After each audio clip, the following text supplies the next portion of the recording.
David Bowie has always been an emblem for me of innovation and discovery and risk and avant-garde. And so there was something about Bowie for me that was the obvious cherry on the sundae for a portrait ballet, the one to end the series. The way this one's going to stand out compared to all the other portrait ballets would definitely be, the music.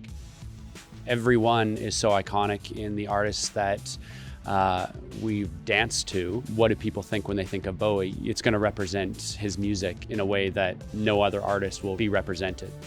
Professional athletes of a very high standard are going to be performing creations designed by world-class designers, beginning with Joni Mitchell. We've worked with Katie Lang, Sarah McLachlan, Gordon Lightfoot, and every singer-songwriter brought us into a new aesthetic, new style of dance, a completely new narrative because of their own musical worlds. The Bowie estate had heard of this series of creations, and they were honored that we would investigate Bowie's music. When it comes to Jean and his choreography, it's fresh and new still with a lot of familiarity. Myself, who's done his work for 20 years now. And, elements like flying, or in this one, there'll be a few other surprise elements like stilts and stuff. So he still has tricks up his sleeve that catches, even me off guard. I hope it's a kind of performance that people come to see the unexpected. You want them to come and want to be challenged and to see things they never thought they'd see. And so we've had designers of all stripes, all ages, all cultures collaborate on our productions. And they bring here their experience and their very innovative visions of how theater could be seen today, how story can be told.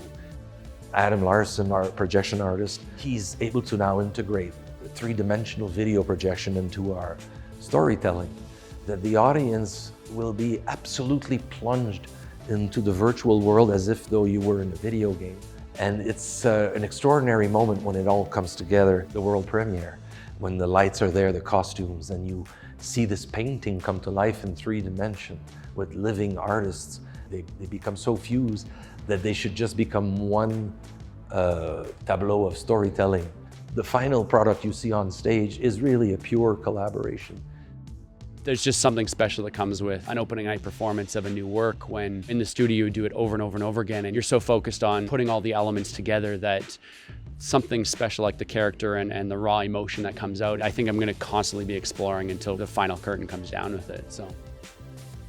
PHI is basically about a young boy who is lost in the virtual world and has to make a choice between the world of true reality and the virtual world. And so it's this idea that technology is not only changing us spiritually, but also physically, how we move, how we behave with each other. And so PHI is the golden ratio. And so it was interesting how this beautiful concept, which inspired the Parthenon and a lot of Da Vinci's paintings, could be explored in dance. And through the lyrics of Bowie, so many of them exploring this idea of the decrepit society, of humanity facing its own demise, connected with this theme of technology and how it's going to be hurtful in the future. So it's a theme that I find so relevant even more now. And David Bowie's lyrics, it's extraordinary. I could have used 25 Bowie songs. So many really investigated this theme. He was already seeing things that many of us were not aware of yet. And there's going to be moments where I think the audience are going to capture, like in a poem, some narrative that really stays with them. I got to work one-on-one with Jean during the pandemic, creating material and then letting it sit and marinate over a year, basically. I rediscovered half the ballet during the pandemic. I rethought the script, how I was going to use the music. I refined and refined and refined to a point where now I couldn't go any further and I had to start the creation. And the dancers have been dancing in their kitchens and their living rooms for 2 years. So that energy in the studio is very precious because they bring that new maturity to their dance. And we understand just how precious being in the room with music, dancing, creating beauty for an audience to inspire people, to give them optimism again. Jean's always given so much freedom in the sense of what you bring to a role. Each person has to tap into their own personal experiences to make it their own. And that's what's so great about art, is it's so personal. I'm so fortunate that for my final ballet, I have my dream team. A team of designers I've worked with over many years, a music that I've always wanted to create ballets too.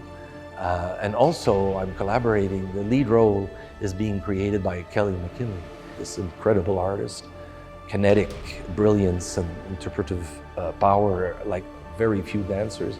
We've created so many ballets.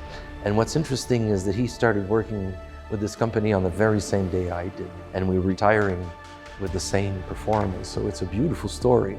You know, it's a very special group of people creating this ballet together, and we want it to be a beautiful send-off, a beautiful experience for all.